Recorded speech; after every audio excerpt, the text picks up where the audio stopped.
All right, boys and girls, we got what to do and what not to do when you are repairing a 12 valve Cummins. This sweet little girl threw the KDP trick and luckily didn't destroy the motor, but I had to tear it all down. Obviously find the pin, get it out, and put it all back together. When I did, I reused the original OEM tappet cover. It was straight, seemed straight. I laid it on a flat surface, checked it, cleaned it, did everything the right way, put a new gasket on it, and got this damn thing back together, fired it up, let it sit there and idle for about 20 minutes. After about 20 minutes, it developed an oil leak. And it took me a minute to try and figure out where it was coming from because, you know, obviously all new gaskets, I double checked, triple checked it on everything. Unfortunately, now I got to tear this thing all apart again, take the pump back off, and get a lot of stuff out of the way. And I ordered a CNC aluminum cover. This cover I got from Keating Machine. I thought about getting one of the cheap eBay ones, you know, because obviously this thing costs significantly more than one of those. But after reading a couple reviews, apparently a lot of people had problems with the O-ring, even though it's the same kind of style of O-ring design that goes in here. Apparently they're not as machine fit to the block as they should be. A lot of people were complaining that they were the overall cover length was actually a little too long, so this O-ring wouldn't sit on the machine surface properly, and it would cause a leak in the front of the cover. So I went ahead and pulled the trigger. I got this one directly from Keating. You know, it's $300, but it comes with dual vents if you ever want to modify it and you got a lot of crank pressure. You know, it's got enough venting to help with that. You know, not that I need it for this thing. This is just a work truck. But, you know, so now I got to start the tear down again. And to make it easy, I'm going to go ahead and take the whole core support, everything off the front again, take the radiator out, take everything off the front because it just makes things easier trying to time the motor. The other thing I did with this was the factory timing was 12.5 degrees. I upped it to about 16 and a half, somewhere around there. So I'm not actually going to put the engine at TDC, you know, because if I do that, then I'm just going to have to reset the timing on the pump. So what I'm going to do is find TDC on the pump and then make sure the engine doesn't turn, you know, rotate. I'll put my timing magnet on the flywheel and, you know, put a wire on there. I'll show you all that. Just to make sure the motor doesn't rotate or move, or if it does, I can move it back to the same position. But the pump, you always want at TDC because it can actually move when you pull the gear off. You know, it's under tension. So when you pull that gear off, it can actually rotate a little bit, and you don't want that to happen. You know, if you set the engine at TDC, you're not going to have the TDC mark on the, or the TDC lock on the pump. So put the pump at TDC if you've adjusted your timing, and you should be good to go. Just make sure the motor doesn't turn or rotate or do anything while you're doing your disassembly or reassembly.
All right, now that I got the pump at TDC, I can take this nut off. Only thing you got to make sure of is that you don't rotate the engine. So what I usually do is put a ratchet on one of the balancer bolts because they're tight enough they don't come loose. And then you put an impact on that, just zap it off real quick. Lefty-loosey, standard thread. What I like to do is put this timing magnet on the dampener and just find a location, or you can bolt the wire to the timing cover bolt and put it on there anywhere. It doesn't matter. You know, zero is the easiest to use. But line it up, that way you can make sure the engine doesn't turn at all. Show you guys what I'm talking about. I just find a reference point, like the tack. I can use the edge of that right there as a reference. You know, if I look at it straight on, it's right on the edge. Get it focus. And it's close enough. I'm gonna be within 1 degree. It's not gonna hurt this thing one bit if I'm 1 degree off, especially with it being advanced right now to roughly 16. This is a pretty much all stock motor, so it doesn't need anything aggressive. And, you know, 1 or 2 degrees isn't gonna make a big difference on it.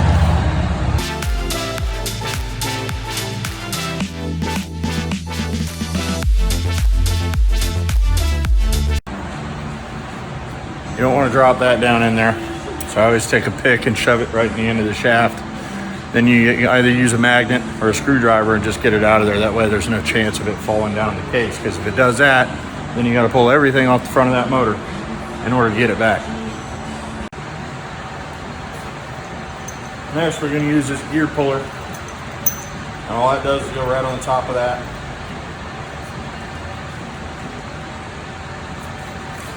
Screws right into the gear. And it's just going to pop it off of there.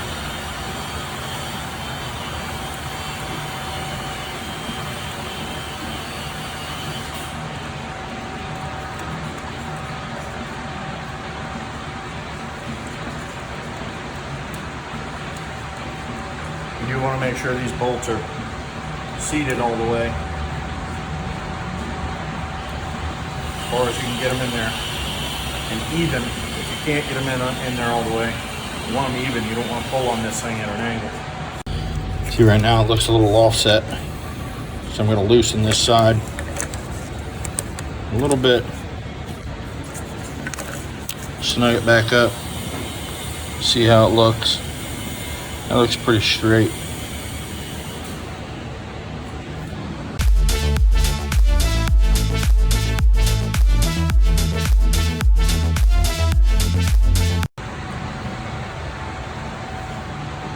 For me, the easiest way is to remove the power steering pump. For some people that say you don't have to, I've seen videos of people that don't, but the bracket that's on my pump, there's 2 bolts that go into the block, and then on the bottom of the pump, there's 2 nuts. So when you detach the pump, I don't see how I would be able to lift mine to get it off these studs and those studs. I just don't think it'll work. So I take the pump out, the power steering pump assembly, and just lay it on the side there. It doesn't need to come all the way out. It's just 2 bolts, it comes right off. The only thing you gotta watch is your timing gear, or your gear for the pump. An injection pump may try and fall a little bit, but it's not gonna go far. And it doesn't need to be in time. It doesn't need to be in a certain position. So even if it does, you can reach your hand in the back of the case and push it back up in place and hold it with something while you reset the power steering pump.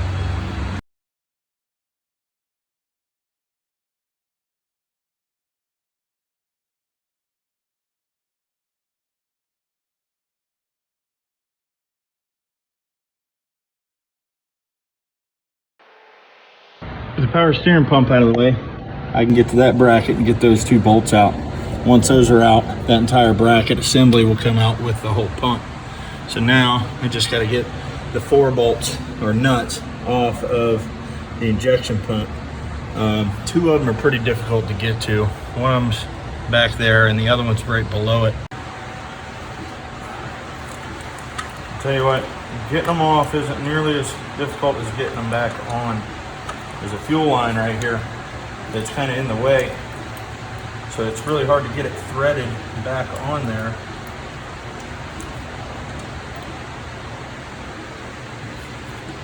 On reassembly.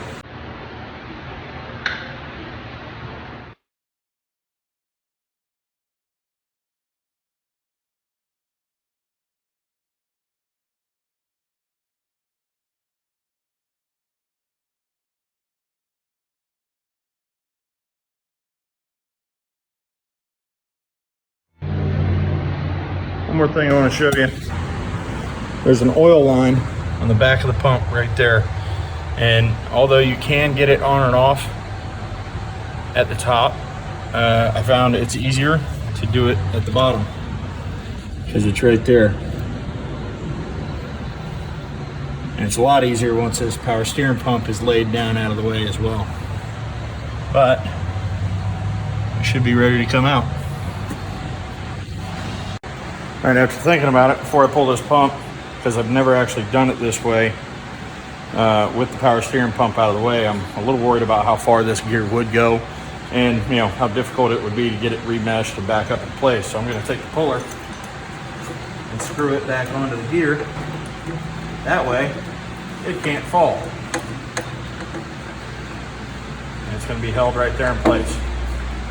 Ta-da.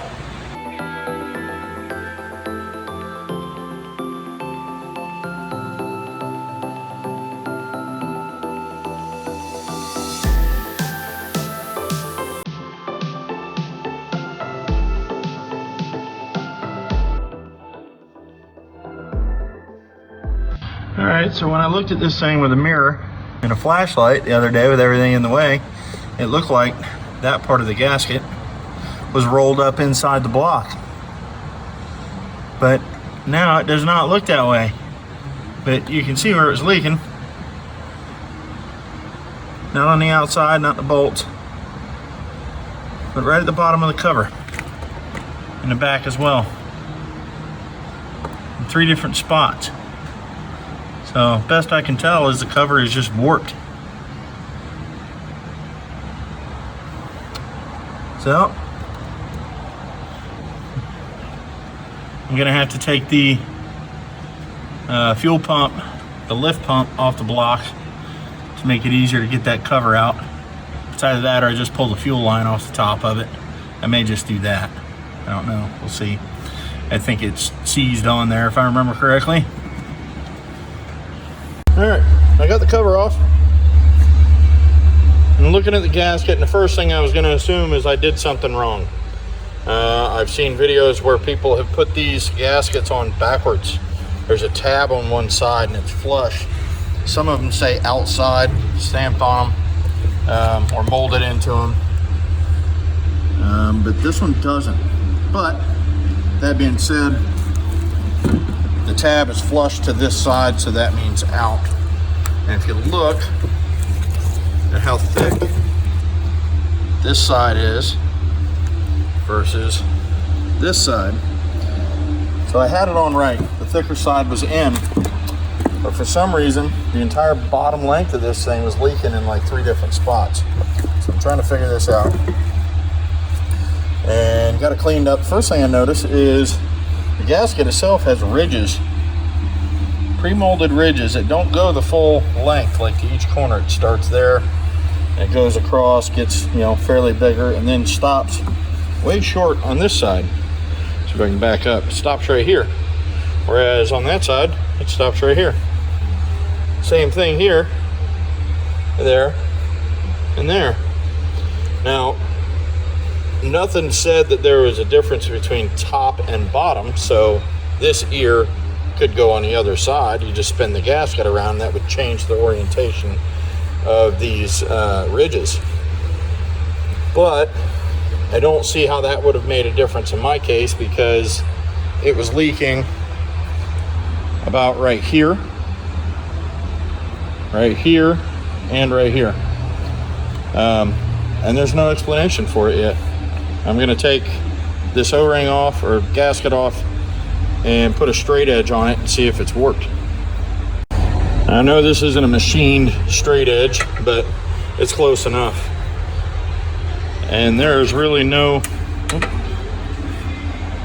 serious warpage in the cover that I can see. I mean, there's a little bit right there, but this is the bottom back. Flip it over.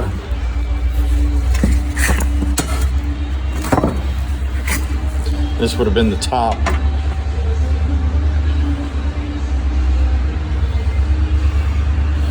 So there's a little bit of warpage to the top of it, but nothing that seal shouldn't have been able to compensate for. Also, a side note on these gaskets, if you look once it's off, the front isn't as wide as the back. So that's a good telltale too. The back is not only thicker, find it, but wider. So there was no doubt I had it on right. So out with the old and in with the new.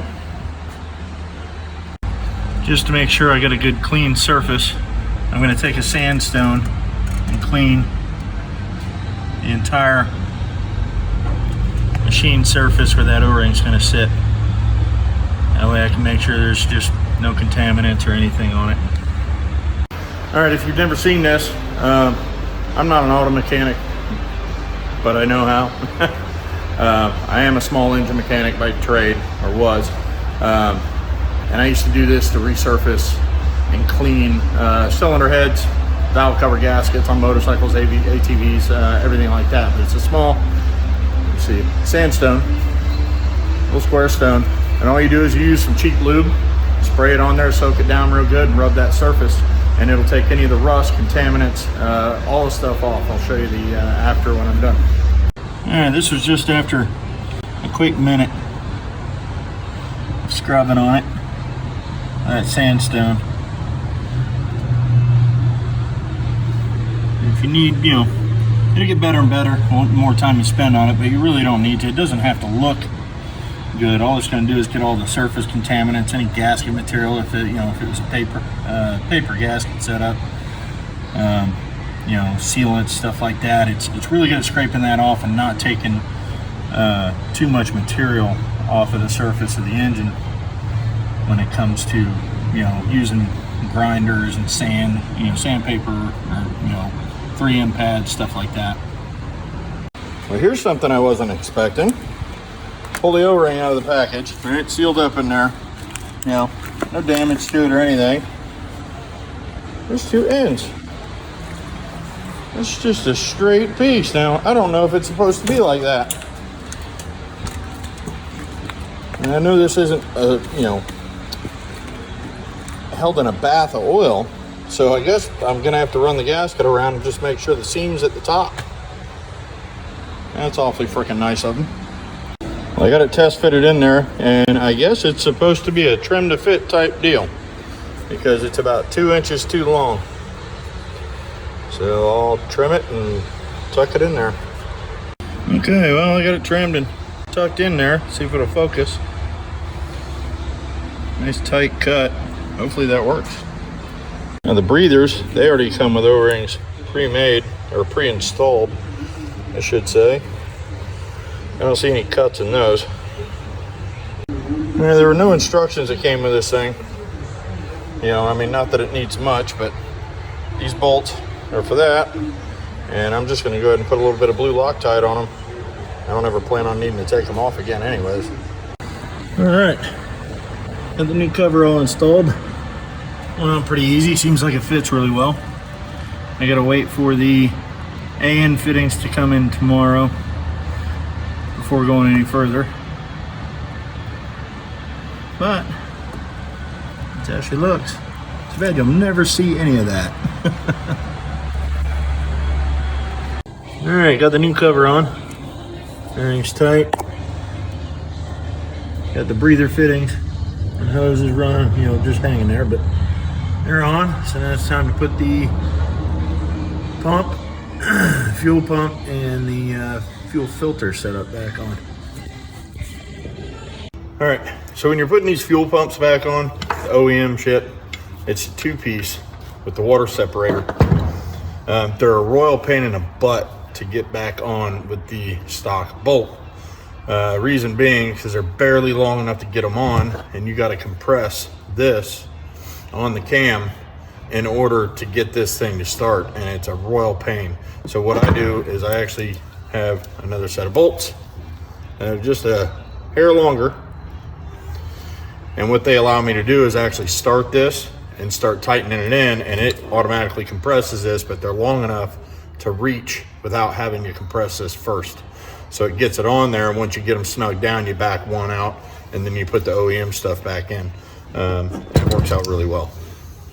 All right, got the pump back in place. I figured nobody wanted to see that wrestling match. That's always fun. That thing's like 40 pounds, and you gotta snake it back in there. And it's a very tight fit. It doesn't like to line up. So it's an argument every time. Now just gotta bolt it down and hook all the fuel lines back up and keep on moving. All right, I'm trying to get the best shot I can of this, but it's kind of difficult. This nut needs to go way down in there. And there's an upper one and a lower one. Best thing you can do is put it on a swivel, put your hand underneath in case you drop it. You can get it started. Sometimes the hard part is getting it started because there's a lot of stuff in the way. I got away with it this time, but sometimes I use my 1/4-inch drive because it's just smaller in diameter. But once you get it started,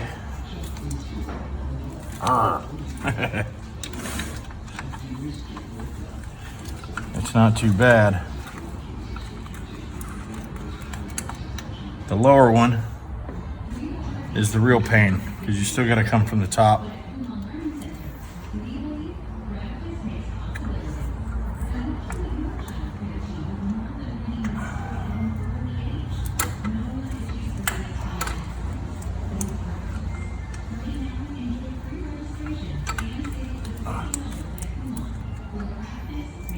And my head's right in the way. Y'all don't want to watch this. Now I can pull the socket out that was spacing these lines up and get all those back on. So I'm going to do that and I'll be right back. All right. Reconnect the boost pressure line.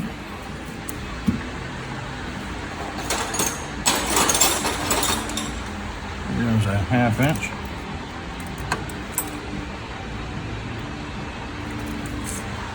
I can put the main fuel line back on.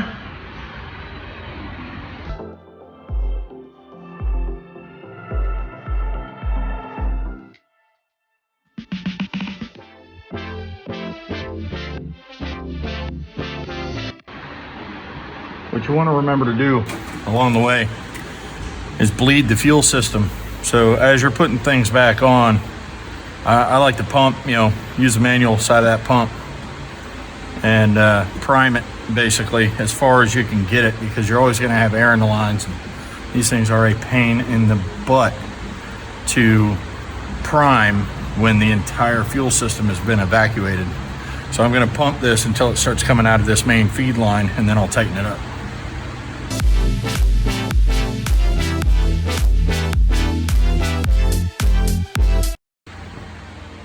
All right. Don't forget to pull your rag out. Don't want to suck that down in the motor.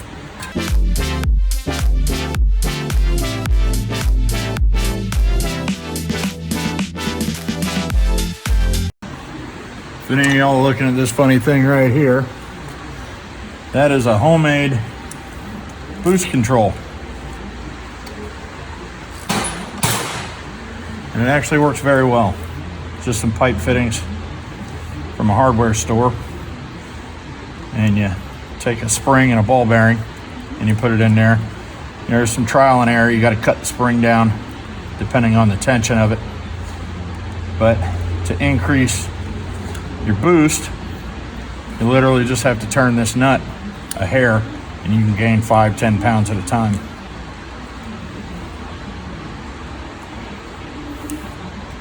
for an almost free horsepower upgrade.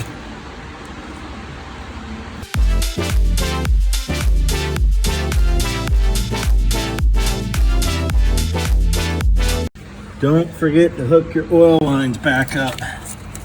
If you forget that and you put this power steering pump and ejection pump and everything back together, it's going to leak profusely, for one.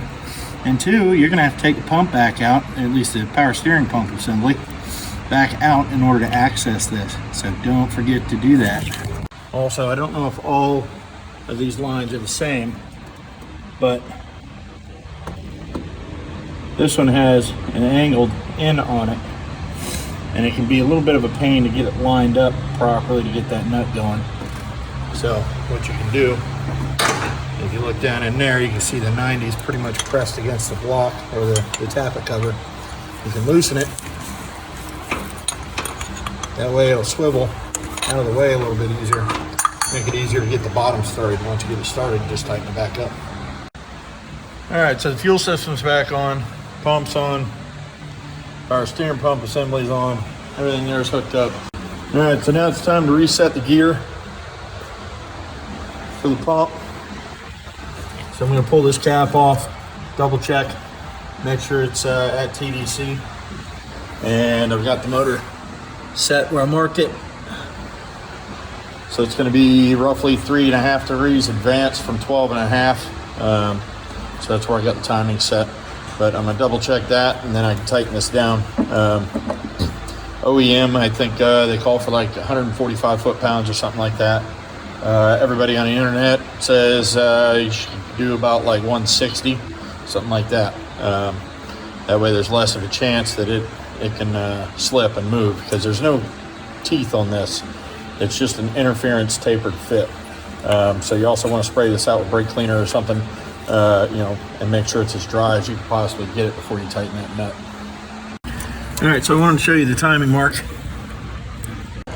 All right, inside that hole, you can see that tab, and it needs to be center of the hole. There's a plastic insert underneath the cap that you slide in there and it locks into it. I already preset it when I pulled it out, and it doesn't look like it's moved, so there's no need to put it back in. You do not want to leave that little plastic tool locked in place while you're tightening the nut, because if the pump moves, it will break it, and then you'll have those pieces inside your pump, and that's not a good thing. So always pull that out, flip it over, put it back. Just, be conscious not to spin the pump or the motor while you're tightening that nut.